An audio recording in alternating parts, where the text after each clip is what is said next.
எங்கள் வீடு அவங்க வீடு எதிர்த்த வீடு. நம்ம படத்தில் எதிர்த்த வீட்டு ஜன்னல் மாதிரி எதிர் வீட்டு மாடி. எங்களது கிரவுண்ட் ஃப்ளோரு, அவங்க வீடு ஃபஸ்ட் ஃப்ளோரு, ஏற்ற வீடு மாடி. நாங்கள் கிரவுண்ட் ஃப்ளோர் இருப்போம், அவங்க ஃபஸ்ட் ஃப்ளோர் இருப்பாங்க. இது ரொம்ப நாளாக இருக்குன்றது எனக்கு வேலை தெரியாது. நான் பிஸியாக போயிடுவேன். நான் ஒரு சிவில் கான்ட்ராக்டர், அதனால் ஒர்க்கு வேலையில் பிஸியாக போயிடுவேன். அப்போது ஒரு நாள் கேட்டேன், என்னடா எப்படிடா இது மாதிரி ஆச்சு தீபா உனக்குன்னு கேட்டால், அந்த ஆக்சிடெண்ட் ஆனிச்சு இல்லை, அன்றைக்கி தான்ப்பா இந்த ஆக்சிடெண்ட் ஆச்சுன்னா. ஆக்சிடென்ட் ஆன அந்த நாள் தான் இந்த இவன் வந்து பார்த்துருக்கா ஹாஸ்பிட்டலில். அவன் வந்து ஹாஸ்பிட்டலில் பார்த்தப்பா அன்றைக்கி தான்ப்பா இந்த ஆக்சிடெண்ட் ஆச்சு அப்படின்னா.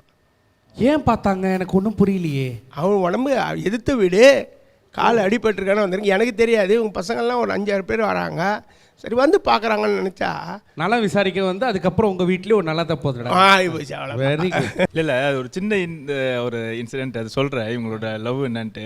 ஆக்சுவலாக எங்களுடைய ஹாலில் வந்து பார்த்தா உங்களுடைய பால்கனி தெரியும்.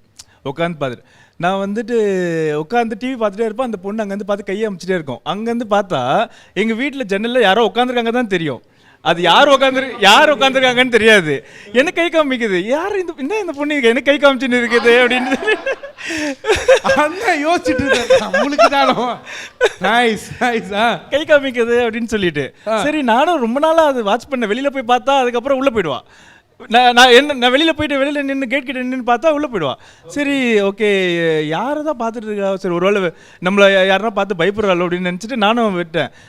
இவன் ஆக்சிடென்ட் ஆகிட்டு படுத்துட்டு இருக்கும்போது தான் உள்ளே வந்தாங்க. வந்தவொடனே இவளுக்கு கண்ணில் தண்ணி, மேடம் கண்ணில் தண்ணி ஊற்றுது. ஆமாம், அப்போது ஒரு மாதிரி ஃபீல் ஆகிட்டு உட்காந்துட்டு இருக்காங்க. இவனுக்கும் அப்போ தான் வந்து அவளோட லவ் புரியுது. சரி 2 பேரும் இது பண்ணிட்டாங்க. வீட்டில் வந்து நான் தான் சொன்னேன், இது அதாவது சதீஷ் வந்து தீபாவை லவ் பண்ணுறான் போல இருக்குமா அப்படின்னு சொல்லி நான் சொல்லிட்டேன். அதாவது நீங்கள் கடுப்பில் சொன்னீங்களா? இல்லை நம்மளுக்கு காட்ட வேண்டிய வந்துட்டு எனக்கு காட்டாமல் என் தம்பி காட்டாங்க போட்டு கொடுக்கணும்னு இல்லை, எப்படி இருந்தாலும் அது தெரிய போகுது. நம்மளா வந்து சொல்லணும்ல, மூத்த பையன் நீ பார்த்தேடா நீ எதுவும் சொல்லக்கூடாது அப்படின்னு சொல்லி கேட்பாங்க இல்லையா. அவங்க நினைக்கலாம் கூட நம்ம மாட்டி விட்டுருவாங்க. மாட்டிலாம் விடலங்க, இருக்கிறத சொல்லிடணும் இல்லையா வீட்டில். அப்போ தான் எங்கள் வீட்டில் வந்து இந்த லவ் மேரேஜுக்கு அதுக்கெல்லாம் வந்து அப்ஜெக்ஷன் கிடையாது, எப்பவுமே கிடையாது. எங்கள் அப்பா அப்பவே சொல்லிட்டாரு, உங்களுக்கு வேணா நீங்கள் கல்யாணம் பண்ணீங்கடா அப்படின்ட்டாரு. அவ்வளோதான். ஆஃப் கேமராவில் நீங்கள் தான் நிறைய பார்த்துருப்பீங்க இவங்களோட லவ் எப்படி இருக்கும் அப்படின்ற விஷயத்தெல்லாம். ஒரு அண்ணனா நிறைய அட்வைஸ் எல்லாம் கொடுத்துருக்கீங்களா? எப்படி லவ் பண்ணுவாங்க இவங்க? அவங்களது வந்து டிஃப்ரெண்டான லவ்ங்க அது. லவ்வா? ஆமா, நைட்டெல்லாம் ஃபோன் பண்ணுவா. அவன் வந்து ஊன்னு சொல்லிட்டு தூங்கிடுவான். நான் ஊன்னு சொல்லிட்டு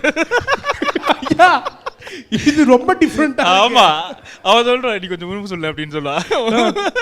அந்த மாதிரி தான் இருந்துச்சு. நாங்கள் வந்து ஆக்சுவலாக வந்து ஒரு பிரதர் இது மாதிரி கிடையாது, ஃப்ரெண்ட் மாதிரி. நாங்கள் ஃப்ரெண்டு மாதிரி தான். நாங்கள் எப்போவுமே நிறைய விஷயங்கள் ஷேர் பண்ணிப்போம்.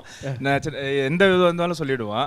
அதே மாதிரி என்னோட சிஸ்டர் இன்லாவும் அதே மாதிரி தான். அவள் வந்து எங்கள் வீட்டில் பொண்ணு கிடையாது, அதனால வந்து ஒரு சிஸ்டர் மாதிரி தான் அவள் எங்கள் வீட்டில்.